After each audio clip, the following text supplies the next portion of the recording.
If you feel like your body has betrayed you, like pleasure is something reserved for other people, something you have to earn, or something you're always getting wrong, this little corner of podcast land is for you. I'm here as your radical, rageful mama bear, fiercely defending your right to feel good in your body and delivering wisdom from the front lines of pleasure, like the slightly feral professor no one asked for.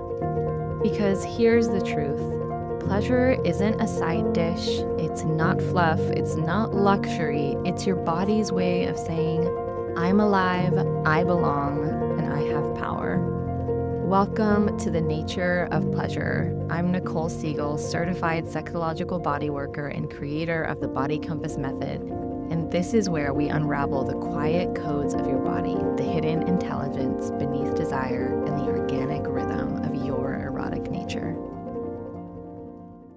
So today's episode is a plea to stop treating your genitals like a smoke alarm.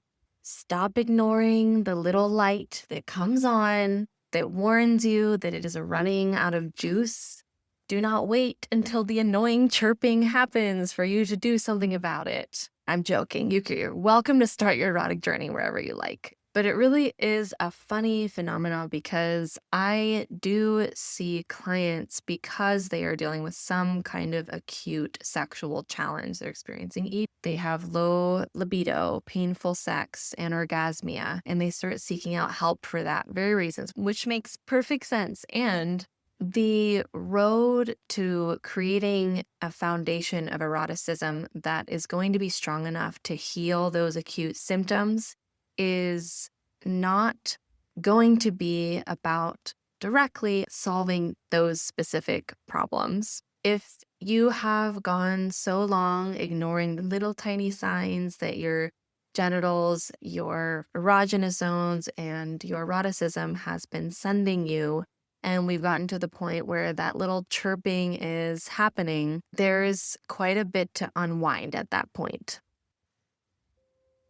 Oh, and before we dive in, if your body is already whispering more, please, I've got options.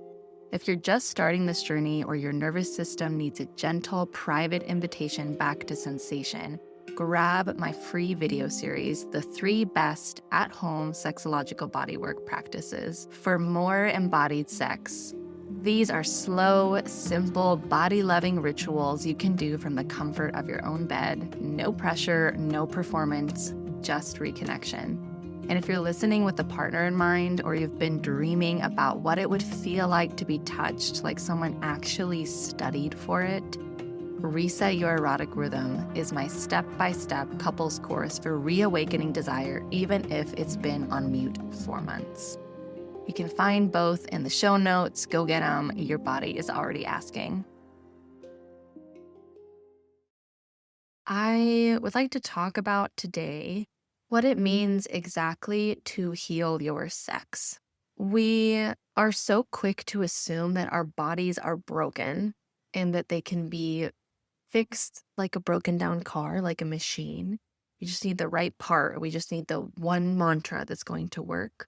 But the reality is, when you are seeing symptoms and challenges in your sex, that is just the symptom.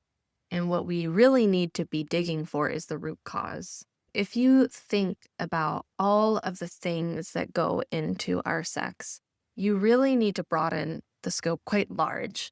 If we are carrying sex negativity and sexual shame in our bodies, that is going to block our full eroticism. And to unwind that, we have to unwind 2,000 plus years of conditioning and cultural history that have taught us that our bodies are dirty, that our bodies are not natural, that our bodies do not have their own intelligence. And that's quite a lot. The other things that go into our sex are, for example, our body image. If we hate our bodies and we hate how our bodies look, that is going to block you from a full, loving eroticism. We have to investigate our attachment to others and how that feels. We need to examine how household chores are divvied up in our home, and if that feels equal to us, and if we feel respected in the way that our households function. We need to get curious about how we relate to our emotions and our sensations. Are we curious about what we feel, or do we tend to seek numbing out when things feel like they're getting too intense? People are often surprised when they come for very specific sexual challenges. The topics and lands that we traverse during our work together are rarely just about sex, because sex and intimacy are essentially physical representations of how much we allow ourselves to experience joy. Do we really allow ourselves to feel the joy of our lives, to emote? Are we tolerant of the depth of our experience day to day?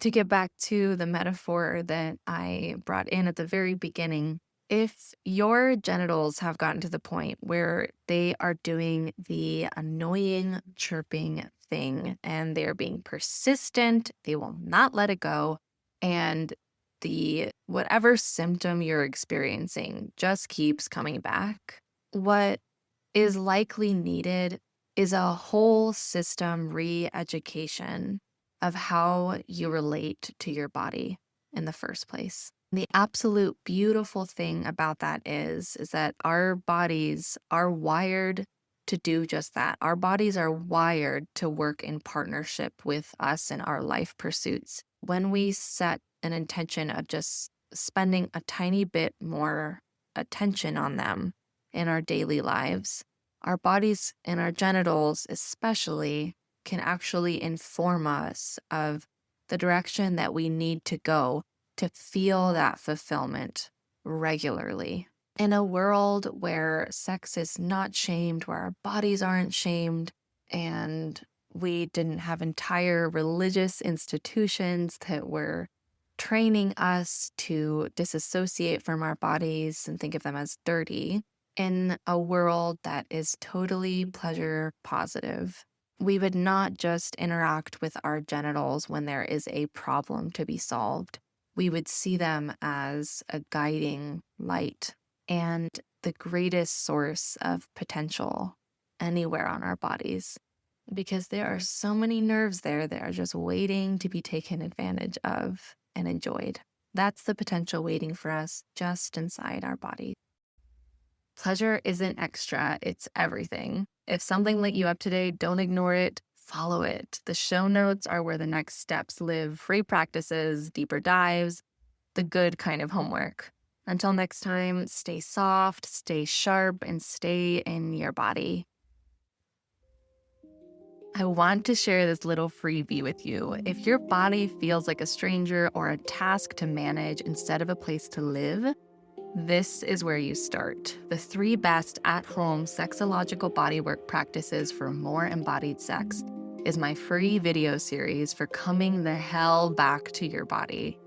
They are slow, they are intimate, they're designed to wake you up without rushing you, because your pleasure isn't gone. It's just been waiting for the right kind of attention. It's free, it's yours, go get it.